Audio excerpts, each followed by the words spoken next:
Welcome to food awesome. இன்றைக்கி நம்ம என்ன செய்ய போகிறோம்னா ஃபலாஃபல் செய்ய போகிறோம். இது ஒரு அரேபியன் டிஷ்ஷு. இது எப்படி செய்யணும்னு வீடியோவில் பார்க்கலாம் வாங்க. அதுக்கு முன்னாடி எங்கள் சேனலை நீங்கள் மறக்காமல் சப்ஸ்கிரைப் பண்ணுங்கள். பக்கத்தில் இருக்க நோட்டிஃபிகேஷன் பெல்லையும் கிளிக் பண்ணிக்கோங்க. இப்போது நான் வந்து ஒயிட் சன்னா வந்து ஒரு அரை கப் வந்து எடுத்து வச்சுருக்கேன். அது வந்து 8 hours வந்து நல்லா ஊறிச்சு. ஸோ 8 hours வந்து 12 hours வரைக்கும் நீங்கள் நல்லா ஊற வச்சா தான் உங்களுக்கு வந்து ஃபலாஃபல் நல்லா டேஸ்ட்டாக வரும். ஸோ நீங்கள் 12 hours ஊற வைக்கிறது பெஸ்ட்டு.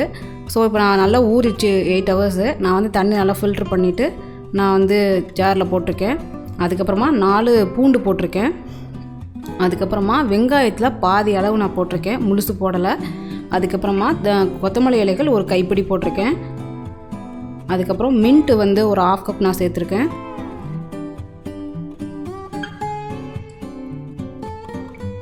அதுக்கப்புறமா லெமன் ஜூஸ் வந்து 1 டீஸ்பூன் நான் வந்து ஆட் பண்ணியிருக்கேன்.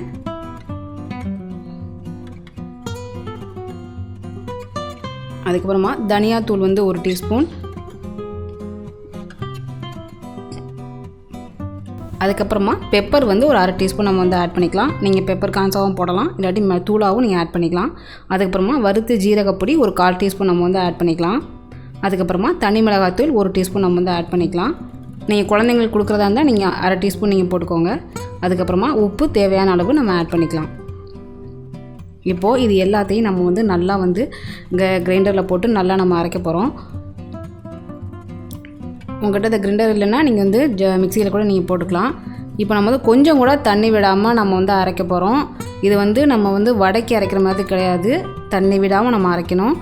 அது வந்து உங்களுக்கு வந்து நெரு தான் வரும். பாருங்கள், இந்த மாதிரி வரும். நீங்கள் கொஞ்சம் கூட லிட்டில் பிட் கூட நீங்கள் தண்ணி ஆட் பண்ணிடக்கூடாது. உங்களுக்கு எவ்வளோ நேரம் அரைச்சாலும் இந்த மாதிரி நெரு தான் வரும். ஆனால் எல்லா பொருளும் நல்லா வந்து அரைச்சிருக்கணும், தண்ணியும் விடக்கூடாது. அதுதான் இதோட ஸ்பெஷாலிட்டி. அதுக்கப்புறமா ஒரே ஒரு டேபிள் ஸ்பூன் வந்து நம்ம மைதா ஆட் பண்ணிக்கலாம். இப்போது நம்ம தண்ணி விடாமல் நல்லா நம்ம வந்து மிக்ஸ் பண்ணிடலாம். இந்த மைதா எதுக்குன்னா உங்களுக்கு வந்து உருண்டை பிடிக்கும்போது ஒரு பாண்டிங் கொடுக்கும். அதான் நீங்கள் எண்ணெயில் போடும்போது பிரியாது, அதுக்காக தான் நம்ம வந்து மைதா ஆட் பண்ணிக்கிறோம். இப்போ வந்து நம்ம உருண்டை பிடிச்சிடலாம். ரொம்பவும் பெருசாக இல்லாமல் ரொம்பவும் சின்னமாக இல்லாமல் மீடியம் சைஸ் நம்ம வந்து பிடிச்சிக்கலாம். அப்போ தான் உங்களுக்கு எடுத்து சாப்பிட நல்லாயிருக்கும். இப்போ நான் எல்லாத்தையும் உருண்டை பிடிச்சிட்டேன். இது நம்ம உருண்டை பிடிச்சதும் உடனே நம்ம வந்து எண்ணெயில் பொரிச்சிடலாம். கொஞ்சம் நேரம் கழிச்சலாம் நம்ம பொரிக்க தேவையில்லை, உடனே நம்ம வந்து பொரிச்சிடலாம். இப்போ வந்து நான் வந்து எண்ணெய் வந்து ஒரு 3/4 அளவுக்கு நான் ஊற்றிருக்கேன். நான் இப்போ டெஸ்ட் பண்ணி பார்க்குறேன், உடையுதா எண்ணெய் அப்படின்னு செக் பண்ணி பார்க்குறேன். உடையில. ஸோ நான் இப்போ நம்ம கரெக்டான கன்சிஸ்டன்சியில் நம்ம வந்து மாவு வந்து அரைச்சிருக்கோம். இப்போது மெதுவாக நம்ம 1 by 1 நம்ம வந்து ஆட் பண்ணிடலாம் எண்ணெயில். ஸோ நம்ம ஆட் பண்ணும்போது மெதுவாக ஆட் பண்ணணும். நீங்கள் கொஞ்சம் ஃபோர்ஸாக ஆட் பண்ணிட்டீங்கன்னா தனித்தனியாக பிரிஞ்சிடும். ஸோ நம்ம மீடியம் ஃப்ளேமில் வச்சு ஒன்றா இப்போ ரொம்ப பக்கத்தில் போடாமல் தள்ளி நீங்கள் போடுங்க. அப்போ தான் உங்களுக்கு எல்லா பக்கமும் வேகும். நீங்கள் ஃப்ளேமில் வச்சிட்டிங்கன்னா வெளியில் உள்ள பகுதி தான் வெந்திருக்க மாதிரி இருக்கும், உள்ளே உங்களுக்கு வெந்திருக்காது. அதே மாதிரி நம்ம திருப்பி விடும் போதும் மெதுவாக நம்ம திருப்பி விடணும். ஸோ நீங்கள் அரைக்கிறதுல தான் கரெக்டாக நீங்கள் அரைச்சா தான் உங்களுக்கு வந்து கரெக்டாக அந்த டேஸ்ட்டு கிடைக்கும். அந்த ஷேப்பும் உங்களுக்கு உடையாமல் வரும். இது வந்து அரேபியன் நாட்டில் வந்து இது ரொம்பவே ஃபெமிலியர். ஸோ அங்கே வந்து அடிக்கடி செய்வாங்க. ஸோ நீங்கள் ஒரு தடவை நீங்கள் ட்ரை பண்ணி பாருங்கள், ரொம்ப நல்லாயிருக்கும்.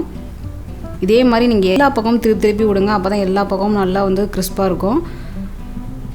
நல்ல ஒரு கோல்டன் ப்ரௌன் வர்ற வரைக்கும் நீங்கள் வந்து திருப்பி விட்டு எல்லா பக்கமும் நீங்கள் திருப்பி விட்டிங்கன்னா தான் அந்த கலர் உங்களுக்கு கிடைக்கும். உங்களுக்கு பொரிச்சு 2 மணி நேரம் ஆனால் கூட அந்த கிறிஸ்பு உங்களுக்கு வந்து மாறாது, அப்படியே இருக்கும். இப்போ பாருங்கள், எல்லா பக்கமும் நல்லா நான் வந்து திருப்பி விட்டேன், நல்லா கிறிஸ்பாக ஆகிடுச்சு பாருங்கள். சூப்பராக ஒரு கோல்டன் ப்ரௌன் கலர் நமக்கு கிடச்சிருக்கு. நமக்கு இப்போ சூப்பரான சுவையான ஃபலாஃபல் நமக்கு கிடச்சிருக்கு. இதை நீங்கள் ட்ரை பண்ணி பாருங்கள். செஞ்சு பார்த்துட்டு எனக்கு கமெண்ட் பண்ணுங்கள். இந்த வீடியோ பிடிச்சிருந்ததுன்னா உங்கள் ஃப்ரெண்ட்ஸுக்கு ஷேர் பண்ணுங்கள், லைக் பண்ணுங்கள். நன்றி.